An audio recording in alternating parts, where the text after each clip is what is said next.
émission qui rime avec l'actualité dans les soucis de vous mettre juste au courant de l'actualité marquant la République démocratique du Congo. Nous sommes là chez vous juste pour répondre à vos diverses préoccupations. Alors pour y faire ce jour, aujourd'hui nous allons juste échanger avec les conseillers juridiques, analystes politiques Béom Samba. Donc c'est avec lui que nous allons juste échanger tout autour de l'art du clavage. Donc qu'en est-il, qu'est-ce qui se cache? C'est lui qui est juste en face de nous, qui va juste nous convaincre au moins par rapport à cette thématique. Monsieur de bonjour et de cette émission. Bien, bonjour Madame Eladi. En tout cas, merci beaucoup de me recevoir sur votre beau plateau.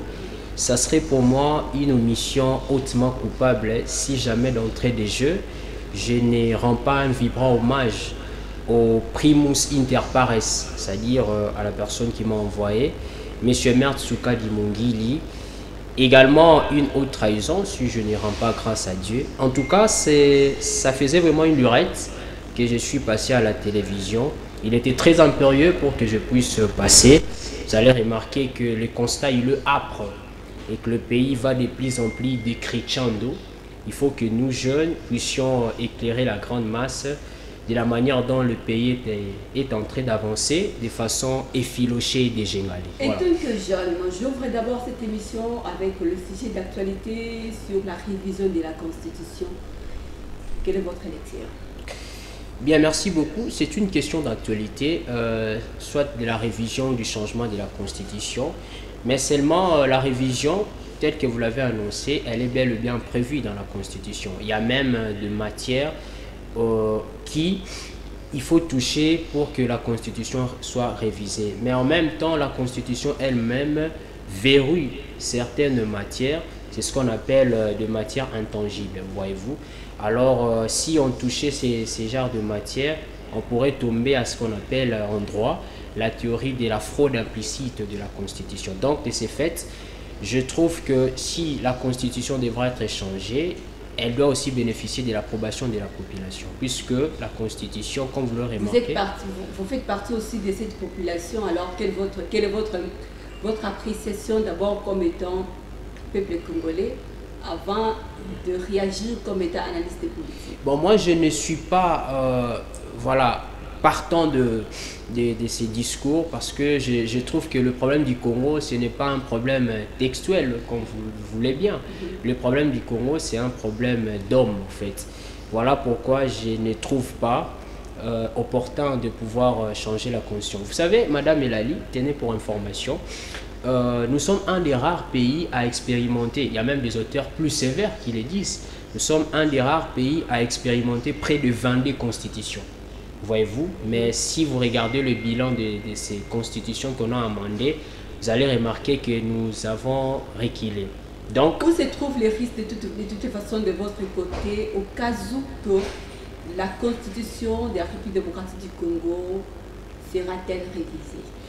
Bon, il n'y a pas de risque, mais c'est juste pour faire savoir aux gens que la constitution n'est pas une veste, laquelle on peut la changer de façon conjoncturelle, voyez-vous. La Constitution, comme je l'ai dit, ça je l'ai dit avec insistance, c'est une loi référendaire. Une loi référendaire, c'est une loi qui bénéficie de l'approbation de la population. Et donc, s'il faut changer, là je pars dans l'hypothèse de changer, en tout cas, la population va jouer vraiment sa partition. Mais si on parle en termes de la révision constitutionnelle, il suffit de lire l'article 218, vous allez voir le mécanisme de la révision. On ne peut pas parler au moins de la révision de la Constitution sans pourtant faire aussi l'objet des articles au moins qui ne permettent pas, en fait, qui bloquent au moins que la révision de la Constitution soit au moins révisée. Alors, je prends d'abord l'hypothèse, ou soit la problématique sur l'état d'urgence dans l'Est de la République démocratique du Congo. Quelle lecture faire face à cette situation avec la révision de la Constitution? Justement, c'est ce que je vous ai dit. La Constitution verrouille certaines matières. En fait, le moment, la période de la révision. Vous avez évoqué l'une des périodes, c'est-à-dire on ne peut pas entrevoir l'hypothèse de la révision pendant que nous sommes dans l'état d'urgence ou l'état de siège. c'est la Constitution qui le dit. Alors, si on veut vraiment donner effet à cette Constitution, il suffit juste de la respecter, Madame Elali. Donc, pour moi, je trouve que parler de la révision à ces moments serait perdre du temps, voyez-vous.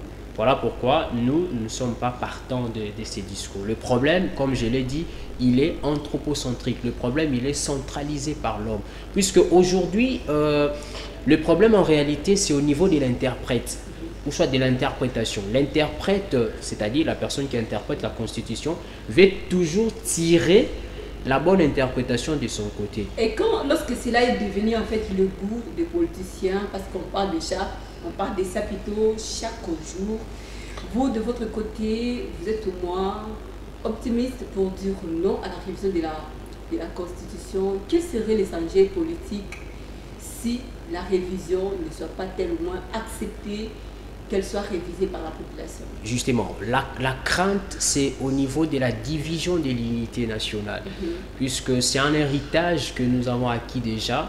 Alors, vous allez remarquer qu'il y aura des frustrations une fois que l'on passe dans ces stades, puisque l'homme congolais aujourd'hui attend de son député de réforme de loi.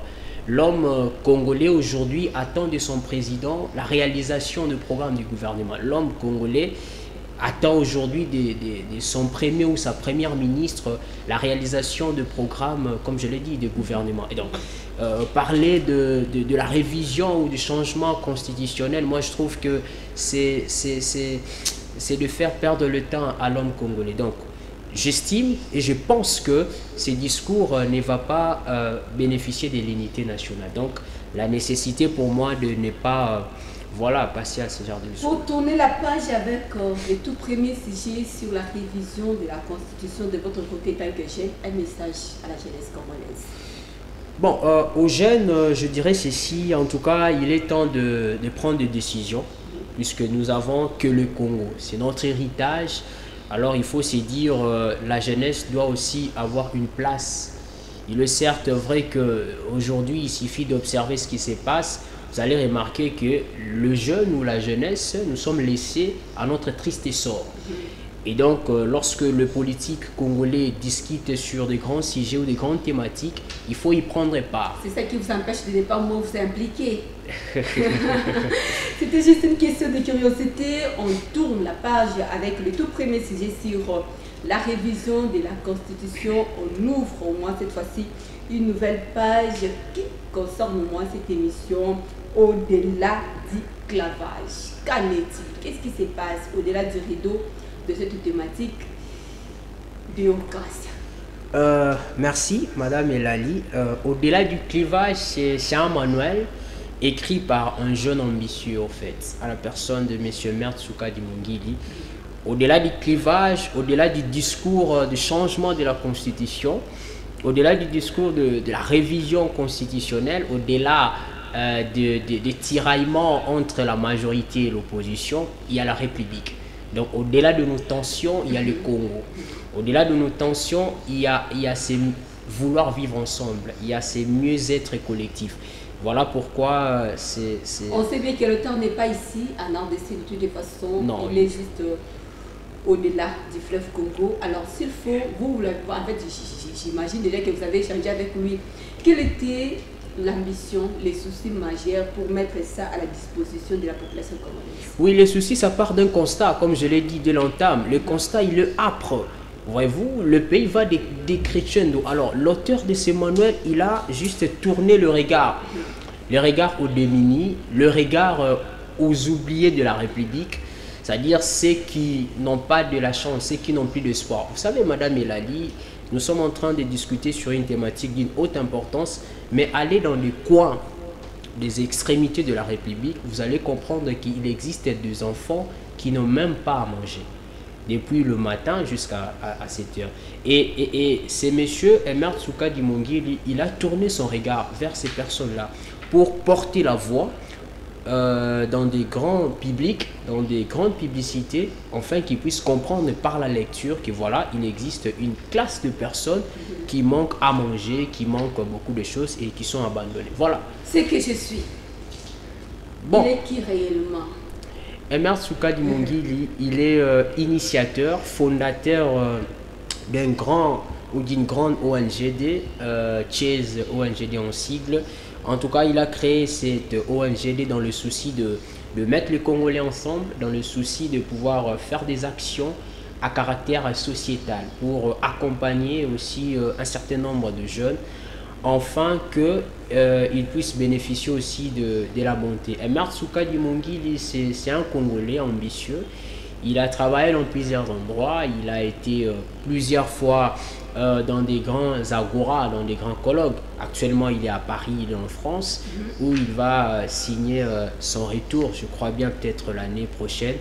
Et il pourrait aussi faire sa première descente ici, sur votre chaîne. Vous allez vraiment échanger sur sa personnalité dans son ensemble. Voilà, avant tout, avant son arrivée de toute façon en RDC, nous précédons quand même avec son ouvrage. De toute façon, je suis au tout premier chapitre de cet ouvrage, Au-delà du clivage.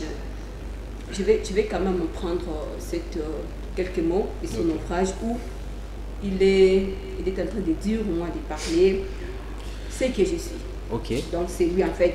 Au moment de prendre la plume pour écrire, je dois de vous dire d'où je viens. D'abord, ce n'est pas ça qui est important. Mais ce que j'ai beaucoup, ce qui m'a beaucoup plus attiré l'attention, c'est juste quand il parle moi de la politique. La vie politique ne permet pas véritablement de s'expliquer. Comment ça? Oui, en fait, il a estimé que lorsqu'il sera en train de faire une politique active, ça ne va pas lui permettre de s'expliquer en clair sa vision. Voyez-vous, puisque aujourd'hui, il suffit de voir, pour accéder à de hautes fonctions, il faut faire partie d'un parti politique. Vous voyez? Et donc, il pense que la vie politique ne va pas lui permettre de mieux s'exprimer. Sur le plan pratique ou bien sur le plan théorique, en fait, de toutes les façons, c'est à vous de pouvoir nous éclairer. Oui, oui. Quand est-ce que la politique nous apprend, ou soit nous pousse à pouvoir s'expliquer? Bon, la politique peut nous empêcher de nous expliquer du moment où, par exemple, comme je l'ai dit, on faisait partie d'un parti politique et le parti a pris une direction, mais vous êtes contre. C'est vrai qu'il existe des partis qui ont imprimé la démocratie au sein de partis, mais c'est toujours difficile. Voilà pourquoi il anticipe déjà pour dire que si jamais un jour je me retrouvais sur les arènes politiques, ça ne va pas me permettre de mieux expliquer. D'où je dois déjà écrire mes pensées, afin que ceux qui viendront puissent voir ce qu'ils pensaient du Congo, ce qu'ils voyaient de ces pays. Donc voilà le sens caché de cette phrase. Je vais aller au-delà du vidéo de ses écritures. Lorsqu'il part ainsi, il ne fait pas allusion au moins à la crise sécuritaire de la partie est de la République démocratique du Congo qui lui prive au moins de pouvoir s'expliquer face à cette situation, soit face à la montée ou à l'injustice que souffre ou bien la population congolaise. Exactement, c'est même l'une des raisons. Vous allez remarquer la page de garde de ces manuels, un enfant qui pleure. Voilà, donc il prend la tristesse de l'Est de la République, il amène ça par les écrits. Okay. Vous voyez, et donc c'est quelqu'un quand même à féliciter, Madame Elali. Il a pris le courage pour écrire ces manuels intitulés Au-delà du clivage. Au-delà du clivage. C'est que nous sommes. Nous sommes qui exactement? Qui sommes-nous réellement? Je ne sais pas si...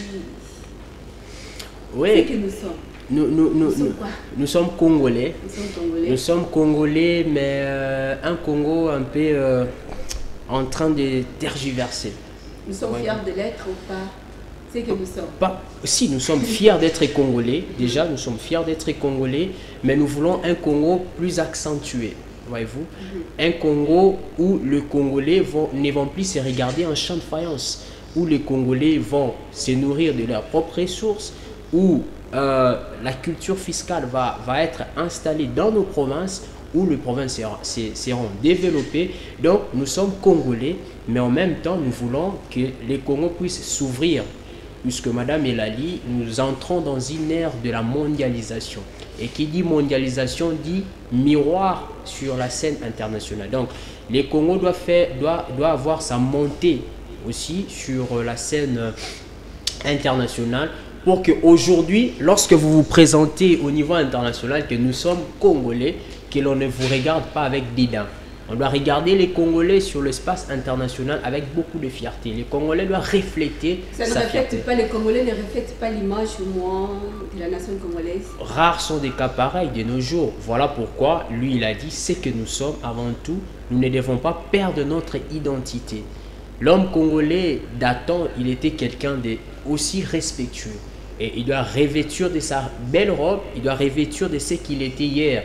Et voilà, Emerl Tsukadi Mungili, il a commencé d'abord par dire, nous rappeler ce que nous sommes, pour dire que voilà, on ne peut pas perdre cette valeur. S'il faut faire un petit bilan par rapport aux Congolais de la diaspora, quelle serait votre lecture? Bon, vous connaissez l'histoire des colibris. L'histoire des colibris, en fait, c'est une légende que l'on raconte en Amérique latine, où un petit oiseau, la forêt, voilà, il avait pris feu et tout, mais le colibri, lui, il prenait juste de sa petite bec, prendre de l'eau pour jeter. Cela veut dire que les Congolais de la diaspora aussi font sa part. Le cas de M. Emerl Tsukadi Mungili, il a proposé à la communauté un ouvrage, un manuel. C'est-à-dire par la lecture, il a exprimé ses pensées. Donc, je n'aimerais pas vous faire entrer dans la définition de la nation, de la population du point de vue juridique, mais laissez-moi vous dire que vraiment, ils ont aussi une partition à jouer, ces populations. La grande transformation. C'est vrai que nous souffrons, c'est vrai que nous traversons des conditions un peu bizarres, difficiles. C'est que nous sommes, on ne sait pas si on est fier d'être Congolais ou si ça nous gêne au moins de l'être. Mais l'auteur nous amène au-delà pour nous faire rêver un voyage qui va nous pousser à concrétiser juste nos rêves. La grande transformation. C'est quel aspect veux-tu réellement nous faire vivre ou bien nous faire voyager? Ouais, il parle de la grande transformation, c'est-à-dire le Congo doit se transformer. Mais justement, voilà, justement ça, en fait. le Congo doit se transformer. Mais la question, elle est très intelligente, votre question, lorsque vous posez, celle de savoir sur quel aspect le Congo doit se transformer. Vous allez remarquer, nous sommes un Congo à la dimension continentale. Voyez-vous, c'est comme un éléphant qui dort. Alors aujourd'hui, le Congo doit être transformé, c'est-à-dire revêtir de sa symbolique latente, comme on dit. Le Congo doit se transformer d'un point de vue numérique, le Congo doit se transformer dans l'intelligence de sa jeunesse, le Congo doit se transformer dans sa force de pensée. Puisqu'on en a eu, hein, ce n'est pas seulement Emerl Tsukadi Mungili qui se figure parmi des grands penseurs de la République. On en a eu, il y a un des grands penseurs, par exemple Lumumba, qui nous a laissé un bon testament intitulé Lettre à sa femme, aujourd'hui placé comme un testament politique. Il y a le cardinal Albert Maloula, un des grands penseurs aussi. Donc, il y a Kengo Adondo, ils sont nombreux. Le Congo doit se transformer dans l'écriture, le Congo doit se transformer dans sa civilisation, le Congo doit se transformer, madame, dans sa force de la pensée. J'ai beaucoup plus aimé ses écrits lorsqu'il dit le Congo est malheureux. Le Congo est malheureux, pourquoi? Il est malheureux parce que, en fait, c'est lui ici, hein, je vais prendre seulement le mot, de ce qu'il est devenu et du sentiment qu'il glisse vers l'inconnu. Étant que Congolais, c'est la Congolité, nous sommes entre nous ici. Les sentiments malheureux. Le Congolais est malheureux. Il n'est pas malheureux à l'interne, mais il est malheureux vers l'inconnu. Quand on voit l'inconnu, on peut voir les pays limitrophes, on peut voir juste au-delà de nos frontières. Votre lecture par rapport à ces écrits ici? Oui, nous partons vers l'inconnu, Madame Elali. Le Congo est malheureux, le Congo ne sait plus où il va. Vous voyez, regardez ce qui se passe à l'Est. Il y a des déplacés. Vous voyez, donc on ne sait plus où l'on va. je vais faire un peu un rétropédalage. Comme je vous avais dit, le problème du Congo, c'est au niveau de l'homme congolais. Tenez pour information, lorsque les États africains et d'autres chefs d'État ici africains, ils se sont contentés à demander la transposition des textes, voyez-vous, en France, en Belgique par exemple, des textes constitutionnels qui là-bas avaient produit déjà des exemples vraiment à louer, à féliciter. Mais ici chez nous, qu'est-ce que ces textes ont produit? La prédatocratie. Ça produit des despots despotiques, donc l'autocratie vorace. C'est-à-dire, on ne sait plus où l'on va. Est-ce que, voilà pourquoi aujourd'hui, le débat tourne autour, est-ce qu'il faut changer, il faut réviser. Donc, croyez-vous, de toutes les façons, parce qu'ici, le temps nous dit que le Congo n'arrive pas à maîtriser au moins son destin. La maîtrise de son destin. Voilà, c'est réel ou bien c'est juste en fait... Mais ce n'est pas un slogan, c'est réel. Vous savez, le droit, c'est l'image de la société. Si vous voulez, il y a un professeur à l'université, il disait, si vous voulez comprendre aussi le droit, regardez ce qu'exprime la société. Donc le droit, c'est une partie du total. Il suffit d'interroger la population. Vous allez voir que on ne sait plus où l'on va. Le débat tourne autour du changement de la révision constitutionnelle. C'est-à-dire, pour certains, le problème, c'est l'auge au niveau de la Constitution. Où se pose le vrai problème pour que le Congo n'arrive pas au moins à maîtriser son destin? Une très bonne question. Le problème, ce sont les hommes, madame. On a connu dans ces pays les cas de double révocation. Kasavubu a révoqué Lumumba, Lumumba a révoqué Kasavubu et ils se sont auto-neutralisés. Donc le problème déjà daté au niveau de l'homme. Et ces problèmes perdurent. Il faut transformer l'homme congolais. Il faut paramétrer l'homme congolais. Il doit se paramétrer dans l'intellect. Il doit se paramétrer dans la culture de la lecture pour que la lecture devienne aujourd'hui auprès de jeunes comme étant cette nourriture quotidienne. Voilà. Alors s'il faut redresser le destin du Congolais, s'il faut redresser, soit maîtriser les destins du Congo, par où faut-il commencer en fait? Mais ici, il a fait juste ça part ouais. Exactement comme vous l'avez soulevé ici, avec de l'époque coloniale, il faut le dire ainsi, de l'époque coloniale jusqu'à nos jours. Maintenant, là où nous sommes, c'est là où ça pose vraiment problème. On ne sait pas si on arrive, moi si on essaye, en fait, je vais emprunter ces termes, si on essaye à maîtriser le destin, si on a perdu aussi le destin, ça ce sont juste des questions, même les spectateurs aussi se posent, y compris aussi les internautes qui nous suivent moi en ligne, ils se posent même de genre de questions. Alors, pour redresser ou cadrer, connaître réellement les destins du Congo, il nous faut quoi? Il faut une civilisation des textes. Parce que nous sommes un des rares pays, un citoyen ne connaît pas 3 dispositions de la Constitution. Ouais. Mais en France ou dans d'autres pays, ça ne se passe pas comme ça. Donc il faut d'abord, ça c'est pour ma part, au-delà de tout, il faut que l'homme congolais puisse cultiver en lui ce sens de la lecture. Beaucoup plus un texte qui nous met ensemble, qui est la Constitution. Il y a de ceux-là qui disent que voilà, va changer la Constitution, mais ils n'ont jamais lu la Constitution, ne serait-ce qu'en diagonale. Vous voyez? Et c'est déjà un problème. Il faut, pour ma part, pour que le Congo puisse garder sa maîtrise, pour que le Congo puisse avoir son destin, commencer d'abord à lire la Constitution, commencer d'abord à savoir le sens de la République, commencer d'abord à tourner la vie vers le haut. Vous avez parlé au moins de la civilisation. Oui. C'est ça aussi qui fait inquiéter l'auteur de cet ouvrage. C'est ça aussi qui menace moi le destin de la République démocratique du Congo. Alors s'il faut faire asseoir les Congolais sur cet aspect de l'ère ou bien de notre civilisation, qui diriez-vous?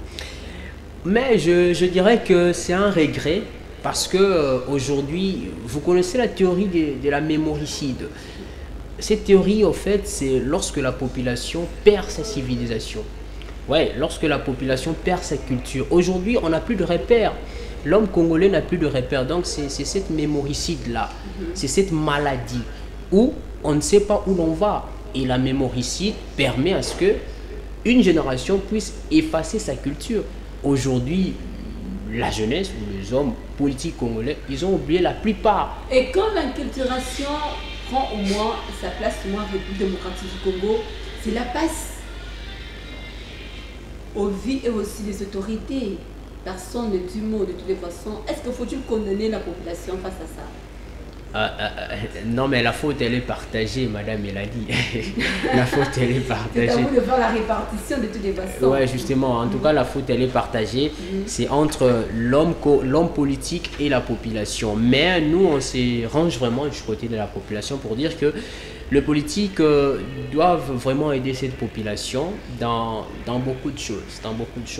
D'incliner à cette population l'essence d'espoir. Aujourd'hui, la jeunesse n'a plus d'espoir. Aujourd'hui, le jeune, il suffit de regarder, une fois qu'on lance, c'est comment on les appelle, BV Loterie, vous allez voir que c'est le jeune en rescousse. C'est un message. Nous qui sommes de l'école de l'anthropologie juridique, on voit que c'est un message. C'est-à-dire, on annonce aux autorités, voilà, vous ne vous occupez plus de nous, nous on va aller trouver le bonheur ailleurs. Comment faire plus pour ceux qui ont moins? Ok.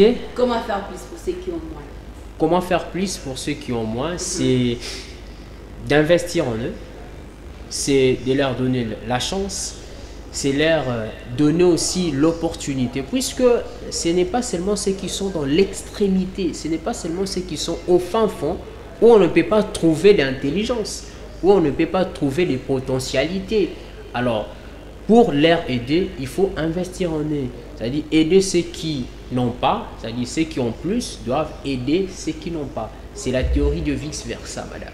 S'il faut être pratique par rapport à ce qui se passe actuellement en RDC, croyez-vous que cela est ainsi ou bien faut-il dire la messe seulement? Non, mais l'auteur de ces manuels, il est l'exemple. Il a créé, je vous ai dit, d'entrée des jeux, une très grande ONGD, où moi-même je suis conseiller juridique. Vous allez voir qu'il fait déjà pour ceux qui n'en ont pas. Ouais, c'est un exemple à suivre. Au-delà du fait qu'il a proposé ces manuels, mais il a créé aussi. Il a créé une très grande ONGD pour que les Congolais puissent en bénéficier. Ce que nous sommes, ça nous amène juste à la grande transformation. Et quand on arrive à la grande transformation, ça nous demande au moins à faire plus pour ceux qui n'ont moins. Et quand on arrive à faire ça, on se retrouve devant des problèmes, ainsi de suite, où l'auteur nous appelle juste à la réconciliation entre nous les Congolais. Ah, on va se réconcilier sur quel aspect, sur quelle problématique, sur quelle tension, sur quelle crise. La régime c'est que nous sommes arrivés à la fin. Ok. En tout cas, c'est vraiment une très bonne émission. Je crois bien que cette thématique doit vraiment encore être plongée de fond. Mais la réconciliation doit se passer après avoir après le querelle. La réconciliation, c'est après que les Congolais ont vécu dans la souffrance. C'est-à-dire, en lieu et place de se regarder en champ de faïence, cette fois-ci, les Congolais doivent se serrer de main. Les Congolais doivent ne pas prendre seulement lorsqu'on joue un match entre la RDC et le Congo-Brazza où on va se réconcilier. Non, même dans nos analyses, c'est-à-dire c'est l'unité dans la diversité. C'est vrai qu'on ne partage pas la même opinion, mais on est unis parce que nous sommes Congolais. On est unis parce que nous partageons le même lien. Donc nous sommes censés à pouvoir nous réconcilier chaque jour. Exactement. Votre appel de toutes les façons, votre mot de sensibilisation, votre message moins fort à la population congolaise qui était en face de vous, à ce qui concerne au moins cet ouvrage au-delà du clivage. En tout cas, je suis très content de mon passage ici sur ces grands publics. Et mon mot de la fin, c'est une interpellation. Une interpellation aux jeunes, puisque l'intellectuel congolais doit développer ce qu'on appelle la conscience critique de la société. Et donc, cette conscience critique doit nous animer. On ne devrait pas être, surtout le jeune, les ascenseurs du pouvoir lorsqu'on n'est pas d'accord sur un avis. Les jeunes doivent porter haut le message, les jeunes doivent avoir l'espoir et les jeunes doivent ambitionner sur leur lendemain. Un de nous a proposé un manuel, alors on devrait suivre l'exemple. Voilà. Merci beaucoup, c'est vraiment un livre tellement vaste, c'est comme un champ, on saura au moins exploiter ça à un seul jour. Donc, je crois bien avec l'autorisation de l'hôtel, on va y revenir prochainement. De toute façon, Soukadi Mbili, de là où vous êtes, nous vous saluons. Je crois bien que lorsque vous serez à Kinshasa, ce serait mieux que vous puissiez juste nous convaincre par rapport à cet ouvrage au-delà du clivage. De toute façon, moi je sais qu'avec la population congolaise, ça va juste nous aider avec les derniers chapitres pour maîtriser notre destin qu'on n'a pas pu exploiter, mais avec votre autorisation. Je crois bien que vous allez juste donner encore, permettre à Léon d'y revenir prochainement pour qu'on exploite ça vraiment chapitre par chapitre. Nous vous disons merci pour votre attention, fidélité à cette émission. Ça n'est fini pour aujourd'hui. Retrouvez la réduction les dimanches à 15h05. Au revoir. Merci.